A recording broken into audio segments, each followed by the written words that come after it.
Hey, what is it, guys? It's RichHomieQuinn here, and I'm going to be doing a Q&A. I basically tweeted out asking for some questions from you guys to put it into a YouTube video and whatnot. So yeah, I'm going to be answering some questions that you guys asked through Twitter. So hopefully you guys get to know a little bit more about me, and hopefully your questions get answered. Let's get it. We have Timuron here. He says, how do I become a tier 1 pro like you?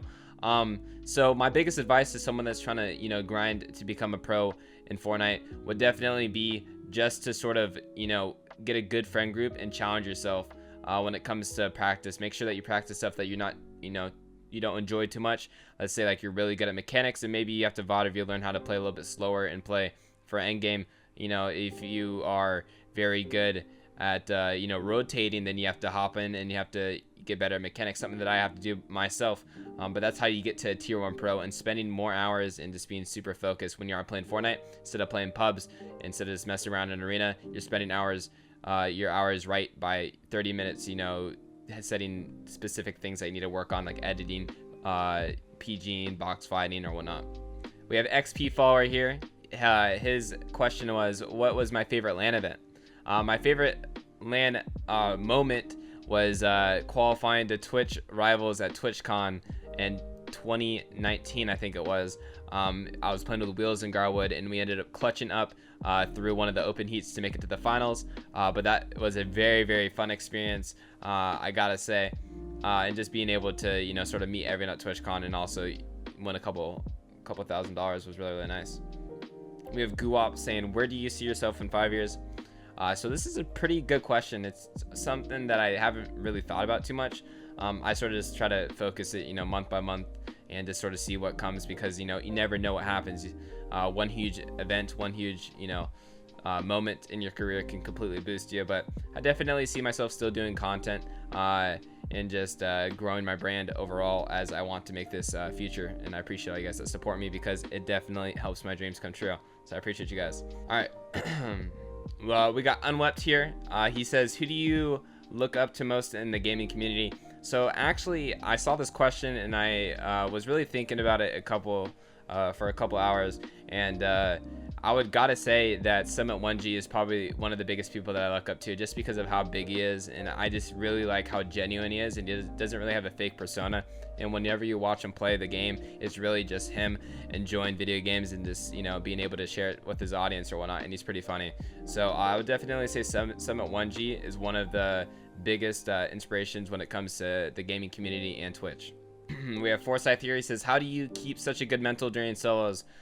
So for me, I definitely have one of the better mentals, but again, sometimes I really do get frustrating. What I always try to do to help my mental is, whenever I die to something dumb, I know it's dumb, and I just sort of try to think of what could I have done to avoid that situation from happening again in the future, instead of just getting frustrated and just blaming it on unlucky. Maybe I could have rotated, maybe disengaged from the fight, maybe just hit my shot, something super simple. But sometimes thinking about what you could improve on versus just thinking about how dumb you died is sometimes the best way to have a good mental and going into the next game. We have Stussy here. He's saying, what's the best moment in your gaming career / life that really sticks out? So there's a couple.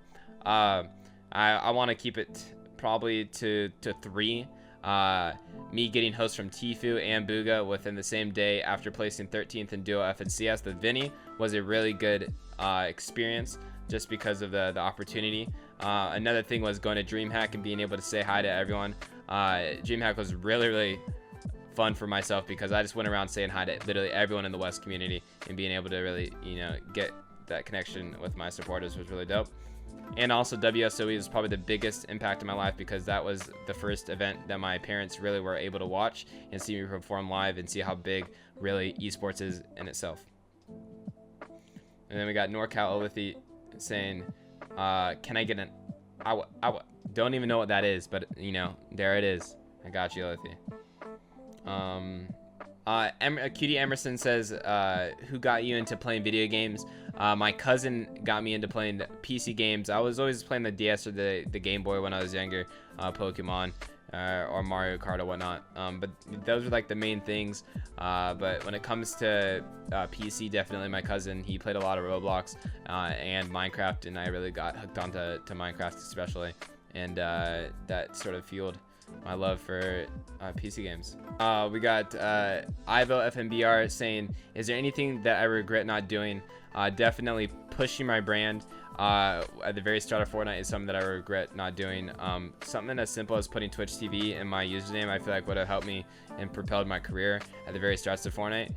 So doing something like that, I think would have really helped me.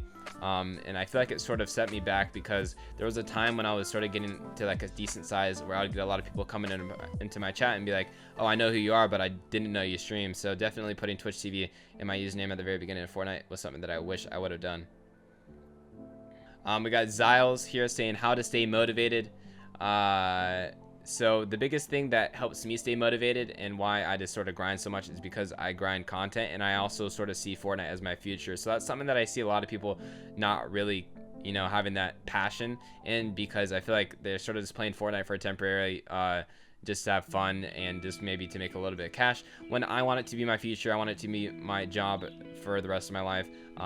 Obviously not Fortnite in particular, but you know, gaming or content. So that's how I stay motivated, knowing that this is my dream job, so not allowing anything to stop my path. And I just have a really good work ethic that I think also helps me stay motivated. Creating content is also something huge, because you're able to see your number growth, and I love seeing my numbers grow. So that is one thing that helps me stay motivated. We got C-Bets here saying, how do you balance time with friends and streaming / competitive? So I don't really see my friends too much IRL. You know, obviously after my streams is whenever I do hang out, but I'm very fortunate a couple of my homies actually do say what's up in my chat, so that's how I deal with friends. But yeah, I usually just stream and just grind and work when it comes to playing competitive or whatnot. Tips for small streamers. So this is something that I feel like I have a lot to offer. First, starting off with putting Twitch in your name, or whatever content platform you're doing into your Epic ID. People call it cringe, but no matter what, it will bring numbers.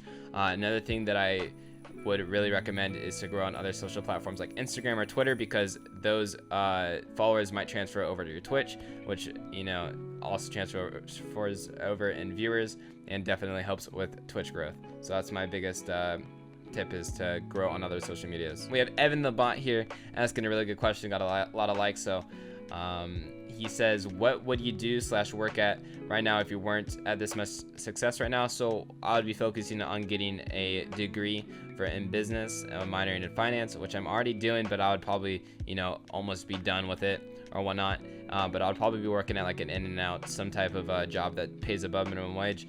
Yeah, I'd be grinding my ass off. Evan also asking another great question. He says, how do you game and stream for a long time but still get a 4.0 GPA? So is this time management is something that I'm really good at, and also when it comes to tests and stuff like that, I'm pretty good at taking tests and studying or whatnot.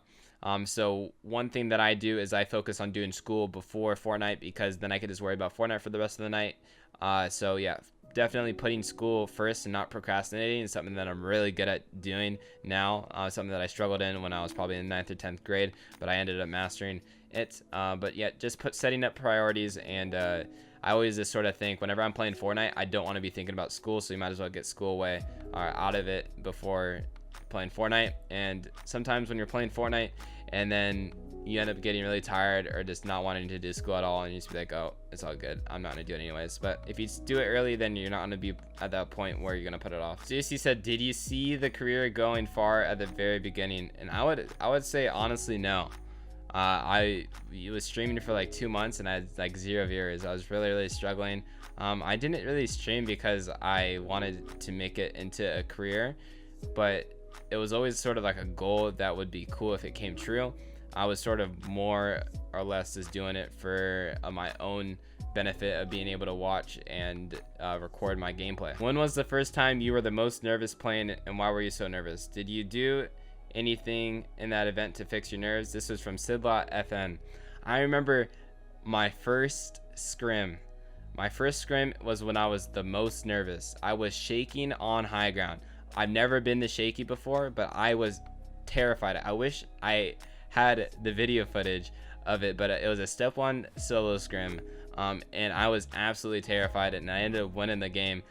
We actually ended up hitting max build height, if I do remember correctly, and it was just absolutely nuts, the 1v1 that I had against that guy. But I was super nervous during that 1v1 scrim. But yeah, nerves, something this I've had over a while. Helping our streaming definitely has helped me not get too nervous in tournaments, but I obviously get nervous in certain situations that are have a huge impact on the game. You know, something is nerves is something that everyone has, and just how you sort of if you take it in a negative way, then I feel like the nerves can affect you in a bad way, or you can use it to your advantage, as sort of being like, hey, I'm nervous right now, but you know, I'm still gonna, you know, kick ass. We got Spike here asking, how did you get the name RichHomieQuinn? I got the name RichHomieQuinn basically given to me. I was in Texas. I ended up moving like mid-year of 8th grade. Didn't really have too many friends. I was pretty shy too, so I was just sitting in like a computer class by myself. A guy comes up to me and basically says, hey, what's up, RichHomieQuinn? Because he knew my real name was Quinn, and RichHomieQuinn is popping during the time, so the homie called me RichHomieQuinn, trying to be funny, and it ended up being the best thing that could ever happen to me, because now that's my brand that I'm really proud to you know, have. But yeah, that's how I got the name RichHomieQuinn. Hey, what's up, rich homies? Thank you guys for making it to the end of this video. You know I love you guys, man. Thank you guys for the most recent support on the YouTube. If you guys did enjoy the video, drop a like, comment, subscribe. I will see you guys in the next one. Peace out.